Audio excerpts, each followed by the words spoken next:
আসসালামু আলাইকুম। আজকে আমরা বানাবো মুরগির রোস্ট এবং এই রোস্ট কেউ যদি একবার খায় বারবার খেতে চাবে। আমাদের সঙ্গেই থাকুন।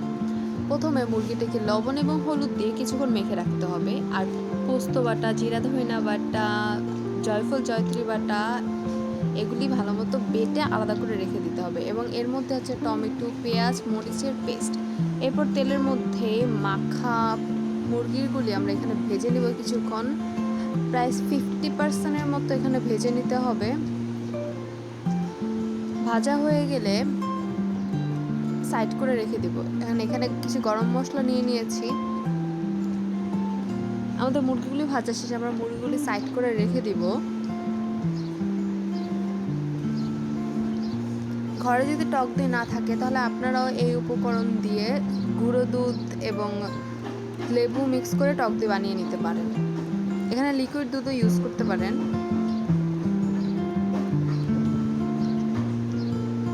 মুরগিগুলি ভাজা হয়ে গেলে সেই তেলের মধ্যে আমরা দিয়ে দিব সেই টমেটো পেঁয়াজ পেস্ট ব্যাটারটা এবং হালকা আদা রসুন বাটা। এর মধ্যে একে একে বাটা মশলাগুলি দিয়ে দিব।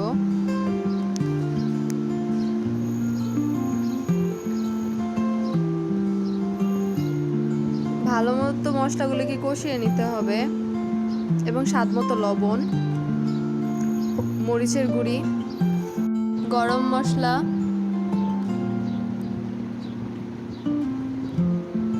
ভালো মতো মিশ্রণটাকে কষিয়ে নিতে হবে এবং কাঁচামরিচ যতটুকু আপনারা ঝাল খেতে পারেন এবং টক দই মিশ্রণটা দিয়ে কষাতে হবে। তেজপাতা, দারচিনি, এলাচ এবং লবঙ্গ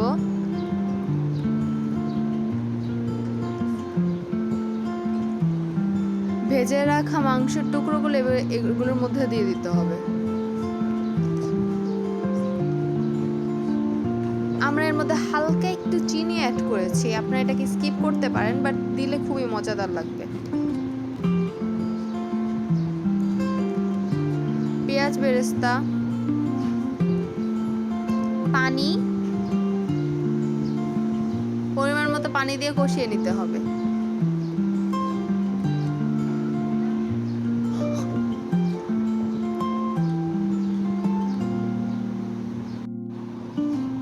মুরগিটা প্রায় এমন স্ট্রাকচারে এসে পড়লে এর মধ্যে কাঁচামরিচ দিয়ে দিব আবার